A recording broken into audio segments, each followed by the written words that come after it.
এই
বানপীড়িত অঞ্চলত ক্ষেত্ৰ অধ্যয়ন কৰি থকা সময়তে মন্ত্ৰী পীযুষ হাজৰিকাক আমি সন্মুখীন হৈছোঁ আৰু মন্ত্ৰী পীযুষ হাজৰিকা ডাঙৰক আমি সকীয়াই দিছোঁ জীপাল কৃষক শ্ৰমিক সংঘৰ পৰা কেৱল বানপানীৰ SDRFৰ নাওত উঠি ফটো সেশন কৰিয়ে দায়িত্ব সামৰিলে নহ'ব।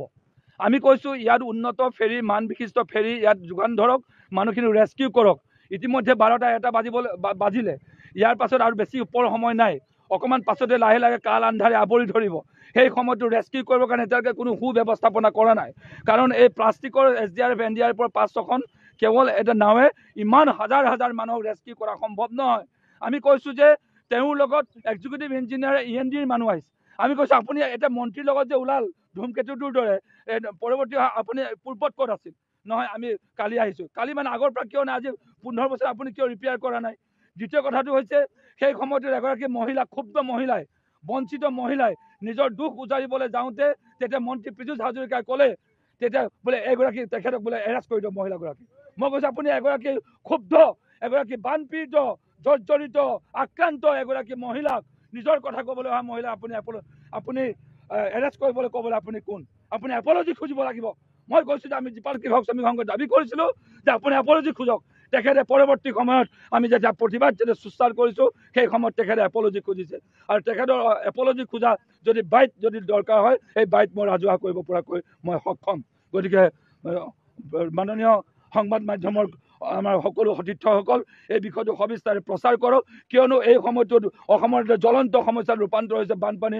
কুৰিচু বান্ধৰ পানী মিছে, কাইলৈ সোৱণশিৰিয়ে মেলিব, আজি নিপকৈ মেলাৰ ফলত নগাঁৱত কি অৱস্থা হৈছে চাওক। গতিকে এনেকুৱা তথ্যবচ অৱস্থাৰ মাজত আজি আকৌ আমাৰ গোলাঘাট জিলাৰ এই বংকলবাসী মানুহে বহুত কষ্ট কৰি টনকিয়াল হ'বৰ কাৰণে যত্ন কৰিছিল, কঁকালত টঙালি মাৰিছিল। এই বানে তেওঁলোকক গোটেই আকৌ কঁকালখন আজি আকৌ 30 বছৰ পিছুৱাই লৈ গুচি গ'ল। গতিকে এই দুখ যন্ত্ৰণাৰ মাজত ক্ষুব্ধ মানুহক যদি এৰেষ্ট কৰিব লাগে বুলি কয় জীপাল কৃষক শ্ৰমিক সংঘই কেতিয়াও এইটো ক্ষমা নকৰে। আমি বানপীড়িত ৰাইজৰ হৈ আমি এইটো প্ৰতিবাদ কৰিছোঁ। আমি কৈছোঁ যে এই কথা আমি কেতিয়াও আমি ক্ষমা নকৰোঁ।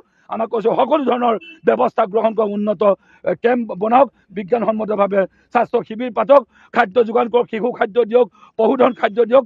আমি কৈছোঁ যে আমাৰ নিৰুদ্দেশ হোৱা মন্ত্ৰী অতুল বৰাক আমি ক'ব খুজিছোঁ, পশুধন মন্ত্ৰী, গাহৰি, গৰু আৰু ছাগলীৰ মন্ত্ৰী অতুল বৰা, অনতি বিলম্বে আপুনি ট্ৰাকে আনি আমাৰ পশুধন খাদ্য যোগান ধৰক।